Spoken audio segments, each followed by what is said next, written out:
Welcome back if you're returning. I'm going to get straight into it. There's thrift hauls and Easter DIYs with a special surprise Valentine's gift that I got. So let's get into this first haul.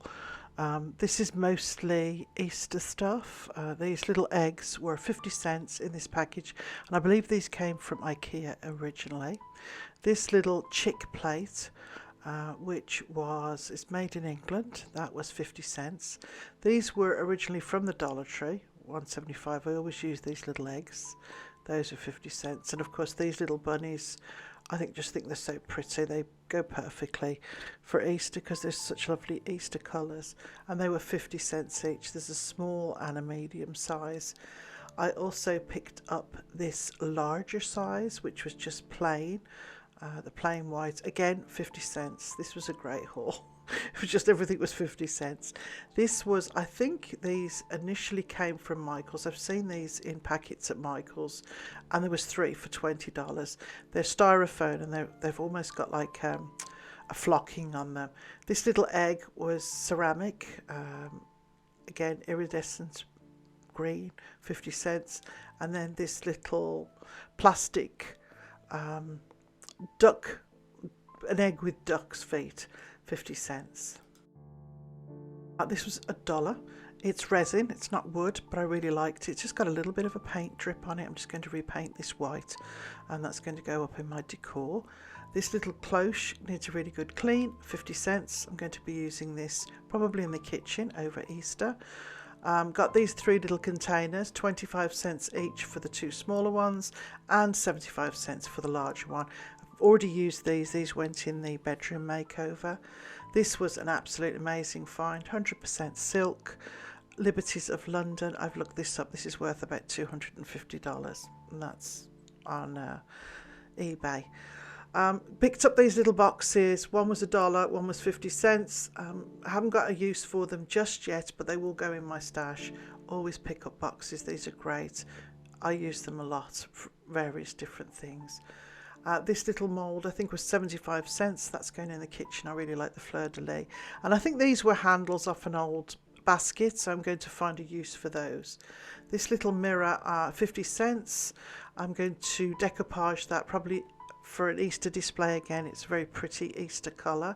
The florals were $1. I really like them. They look really pretty and very real from a distance. Again, always pick up florals. This little, I think it was a Christmas tree ornament, 50 cents is what I paid for it. These were like £20 when I was in the UK, so I was going to pick this up, absolutely. This was 50 cents, I believe. This little glass Easter egg, this little ceramic basket is $1.50, and that will go with some, I've got some lovely marble Easter eggs, and these are little German paper plates, but I'm not keen on the actual picture, but I will be decoupaging these, and I love the shape of them and the size of them, so those will come in really handy. This was 50 cents. I have a plan for this for my table centerpiece for the table for Easter. And then another thing that I always pick up along with florals and the boxes are these little shelves, and again 50 cents was the price for the day. This was a piece that you saw in the shelf in the bedroom that I picked up. I love this. It was gorgeous. It's signed. I'm going to have to look into this, and I will let you know if I find anything else about it. I just loved it, loved the colour, loved the style of it, and it just caught my eye, and I had to have it. So that definitely came home with me. Now, this little pedestal is something that I picked up a while ago. I'm going to be using it today in the craft, but this was 50 cents. Actually, this might have been 25 cents. This little mirror was $1. I really liked the little metal pieces on it. And then this little floral was $1.50, and these were, I think, originally from Michael's also. Now, they're usually about $8 or $9, so I was glad to find those. This little egg was 50 cents. I didn't like that part of it, the little inlay, but I know what I'm going to be changing about this. And then I found another one of those little ceramic eggs, the iridescent one. This one's purple, and that was 50 cents. I also picked up 2 of these little wooden boards with little cloches on them. Now I saw them and I just had to have them. I'm not 100% certain yet what I'm going to use them for, but stay tuned in the next few weeks. I'm sure I'll think of something. So this is my very special thrifted Valentine's surprise gift. This was my dresser that was in the living room. I had two dressers in the living room, both full of china. And we've been talking about downsizing, obviously, moving things to France. And we've been deciding, or I've been deciding, what I'm going to be taking with me and what I'm going to be getting rid of. So I decided some of this can go, but most of it I'm going to keep. And I wanted a really nice cabinet. I've made a swap of a few cabinets. This was a cabinet that was in the kitchen that I'm going to be selling on. And then hubby got me this beautiful new cabinet for my Valentine's gift. It is gorgeous. The cut glass in the top, it's a beautiful dome shape. It's solid wood. It's lovely. The glass is really old glass and it's got like dimples in it. There's the heart he put on it for me. You can see it's very dusty, it's very old, but it's beautiful. The wood is gorgeous. It's very clean lines. It's not as elaborate as I would normally pick, but I saw it and I was so pleased with it. As you can see, it's so heavy. It's solid wood, and I think it's got 5 shelves. Again, really sturdy, beautiful, in lovely condition. It's got a little key for the lock. So what we've decided to do is take the 2 cabinets out of the living room, get rid of them, sell them on, replace one in the kitchen that I've had for many, many years with one of the cabinets, and then condense a lot of my dishes down to fit in this cabinet, move a few things around and really start to downsize and start to get rid of things and decide what's going to France, what's going to stay with us, and what I'm going to be keeping. So first things first, I gave this a really good clean we carried it into the living room and I cleaned it with soap and water. First of all, the glass on the window, gave it a good polish of all the wood. And then again, like I said, just soap and water and a nice soft cloth just to get everything really clean.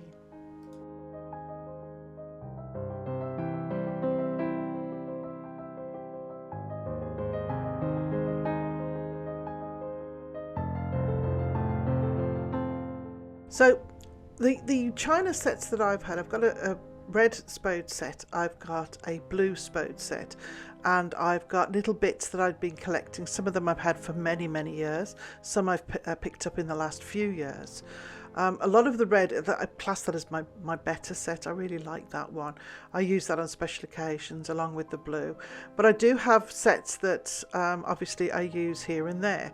The green set is one that I've used, and I keep that on the dresser in the kitchen. I've got little brown transferware. I've got all sorts. So this was, I laid it all out on the table and then decided what was going to be kept, what was going to be displayed, what was going to be put away, and then obviously I'm going to be having a garage sale at some point, and I'm going to try and get rid of some of the sets, and then I'll just pass on everything that doesn't get sold. But here it all is in all its glory, and I've got to condense that and get it into the cabinet. So this is going to be fun.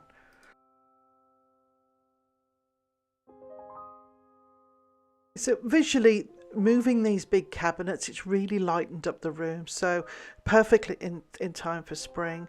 It took me a couple of tries to get this cabinet right. I tried to get all the colours together, but it was just too much. It was too concentrated. So in the end, I ended up having the top layer and the bottom layer, the 2 shelves with the red, and then 2 shelves with the blue, and then the middle shelf with the green.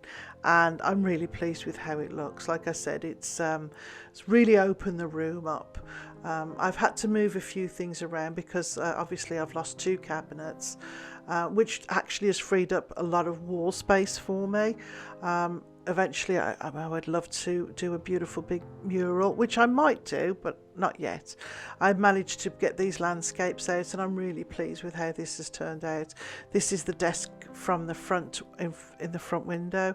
Again, moving everything around is just nice for the spring to have a change, so I'm really happy with how everything's turned out.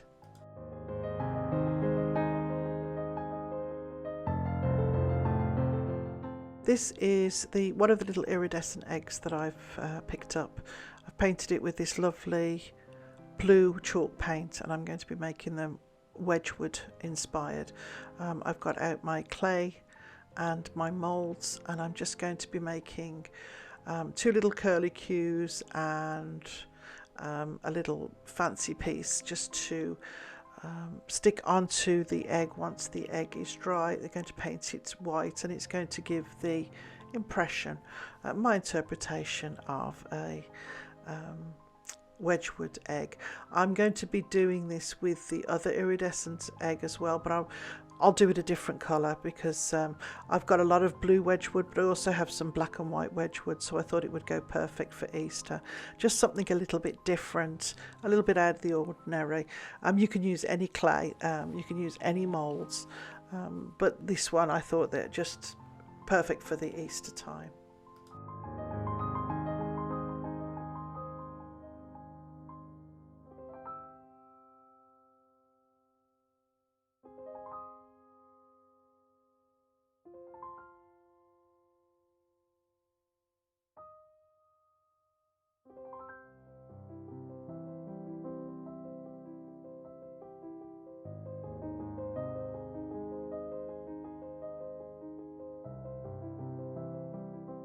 This next little egg, I don't like this little inlay. I started painting it this lovely springy green colour, but decided I'm going to cover this inlay with the clay that I've got, and then I'm just going to paint it all white, and I'm going to decoupage over the top of it. I do have some moulds that I'm going to be using around the bottom, and you can see I have one of these little eggs. It's like a little hanging egg. I'm using half of that, and I'm going to stick that to the front and give it a 3D sort of effect on the front. You can see I've made these moulds, I've added them around the bottom. I was going to use one for around the piece of egg, but decided no, I'll just use, I changed my mind. So this particular clay, I think it's an old piece of clay because it was very, very brittle. So it all broke apart. It hasn't turned out terribly well. I'm going to have to pick up some more. So you can see I've stuck it all around the bottom. I've got like a rope around the bottom, and then there's a bit more of a floral piece that I've stuck on the next level. As you work up the egg, again, broke apart, so I ended up using hot glue and what do you call it, the Gorilla gel glue to make sure everything was stuck in place. Once the glue was dry, I gave it a coat of white paint. You can see here I filled in the little relief on the front with the pattern that I didn't like. I've just filled that with this paper clay, smoothed it all out, and then I pried it out, glued it back down, and then once that's all done, I've painted everything white. Then I've got some pretty little paper pieces, and I've just decoupaged them onto the back and also the front of the egg, and you can see here it doesn't fit perfectly, but you won't see that this front one so much because I'm sticking that half of an egg on. I've put a little bit of paper that I've cut out with a pretty picture on it. I'm sticking that to the inside of the egg. I've also got some little pieces of florals that's going to be stuck there. I'm going to put everything, glue everything onto the front of the egg, and then trim it with a little bit of the tinsel pipe cleaners, just to give it that little festive look.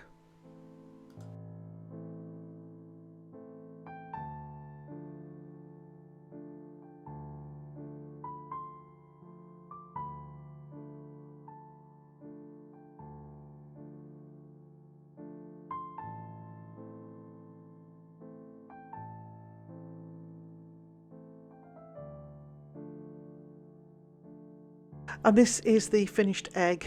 I think it turned out really nicely. The only thing that wasn't perfect was the moulding that didn't turn out. And I didn't have any more of the clay, so I just left it and painted over it. If I make another one, or if I get some more clay, I will replace these little moulded pieces around the bottom. Hopefully it won't do too much damage. I also put this little decoupage piece on the back of the egg. That way you can use it both ways. And I'm quite pleased with how this turned out. The little Wedgewood one, the blue and white one, again, the glue kind of seeped out a little bit, so I went back over it with the white and the blue. Again, the clay's not brilliant, so I will be throwing that clay away, but from a distance it doesn't look too bad. So I just put it in a little eggshell. I have got a bigger eggshell, egg cup, sorry, that I'm going to use for this. I've got two that match, so when I do the next one, hopefully I'll have some proper clay and I'll show you that when I'm finished.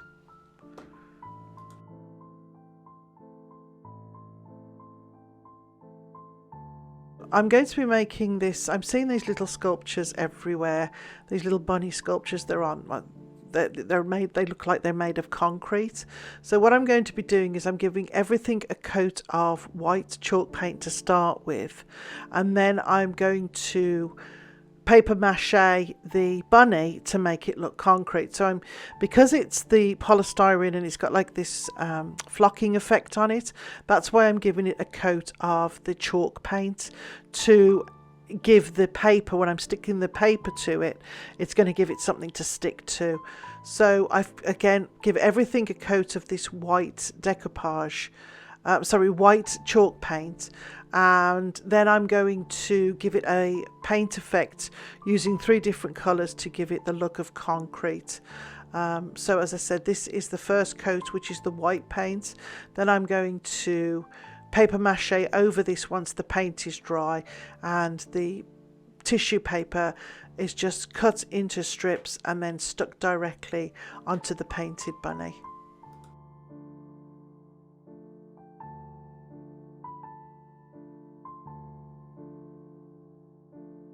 That's got about 2 good coats of the paper mache, and as you can see, it's all dried. It's given it a really nice texture, and it's rock hard. It dries very, very hard. This is the glue, that is the gel, which is a stronger glue, and then just the hot glue just to get it to stick in place while the other glue sets up.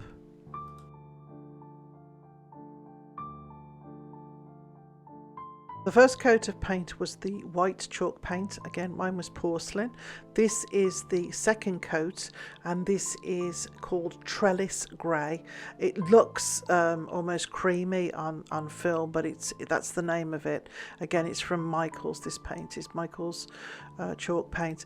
I'm giving it a good coverage, not 100%, and I'm using quite like a stippling brush, but trying to get it as about 90% covered on the base and the bunny.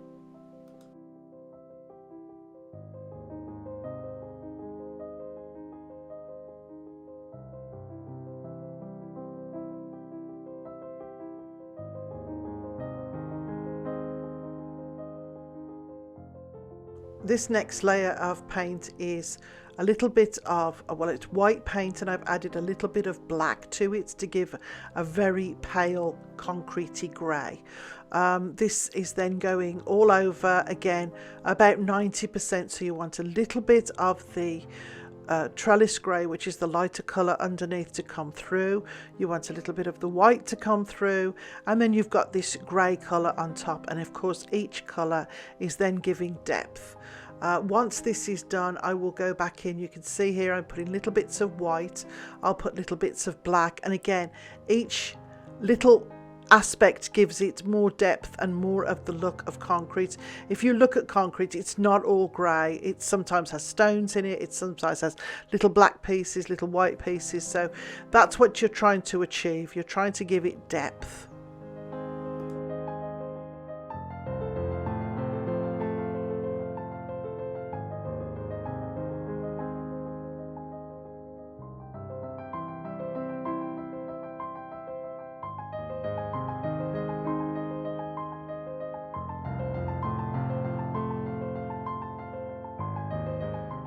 This is the finished piece. I just took a little piece of the greenery off one of my florals and just glued it around the base.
I hope you enjoyed the video. It was a really lovely surprise to get the new cabinet.